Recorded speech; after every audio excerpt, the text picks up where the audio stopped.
I'd just like to show you a few tiles that I found the other day, and they're of some interest because they were made in the 1970s or 80s, and you don't see them very often these days. They're produced, glazed I should say, on industrially made earthenware tiles, and this is the first one here. It's really beautiful piece of work, and I imagine that this was silk screen printed.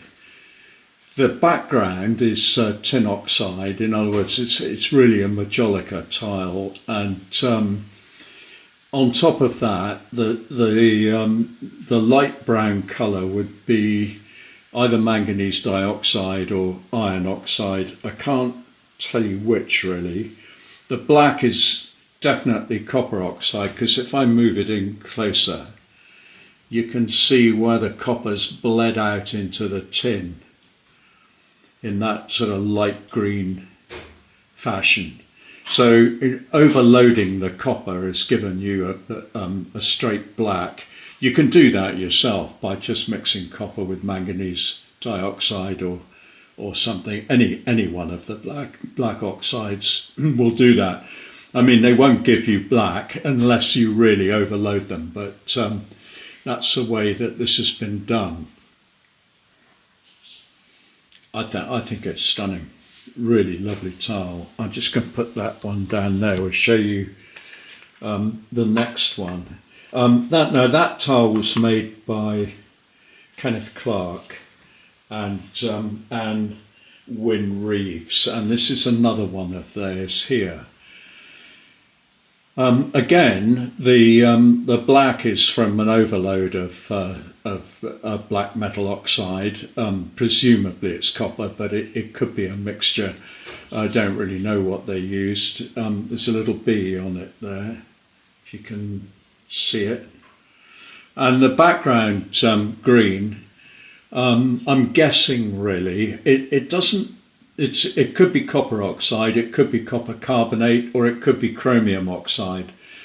I very much doubt whether it's chromium oxide. I think it's either copper carbonate or black copper oxide, because if you mix chromium oxide, if you put it in the same kiln as tin oxide, the tin oxide will turn pink.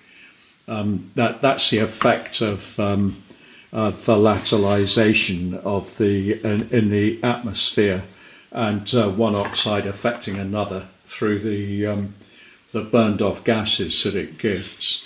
Now this is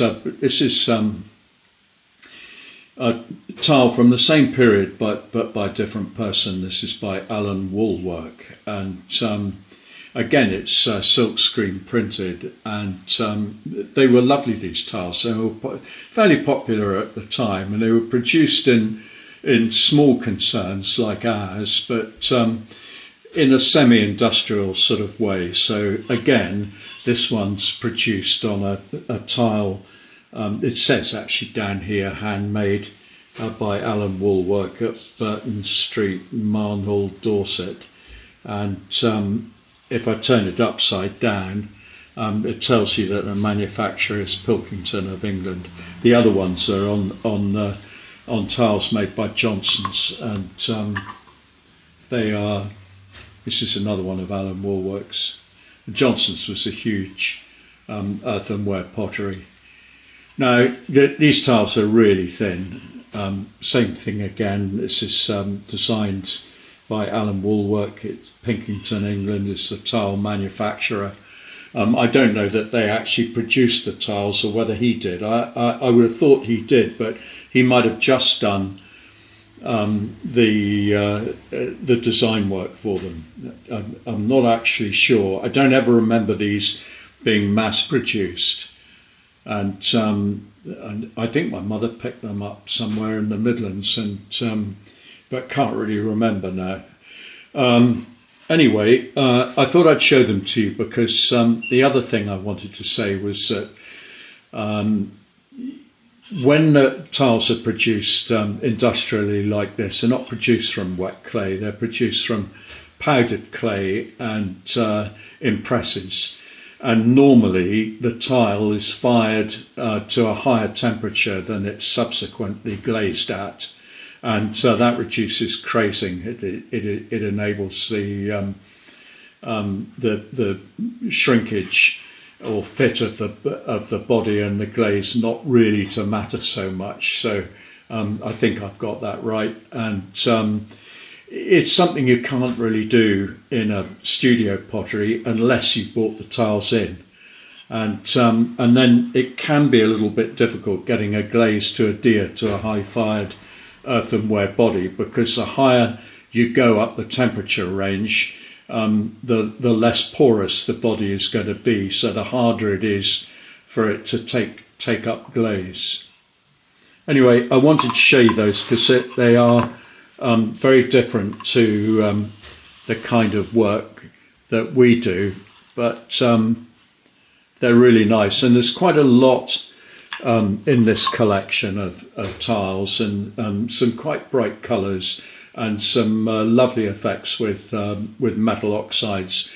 So don't think if you're doing earthenware, because these are earthenware, don't think if you're doing earthenware you can't get really nice effect from metal oxides. You can.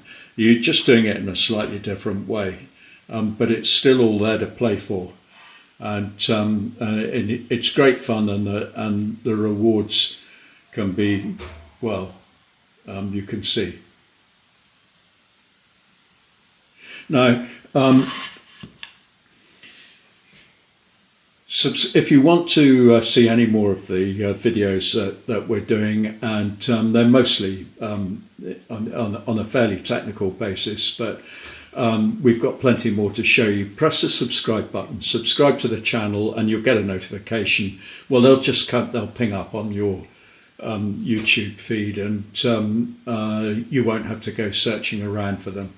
And if you go on to our channel, you can see there's over 20 videos there on all aspects of making studio pottery.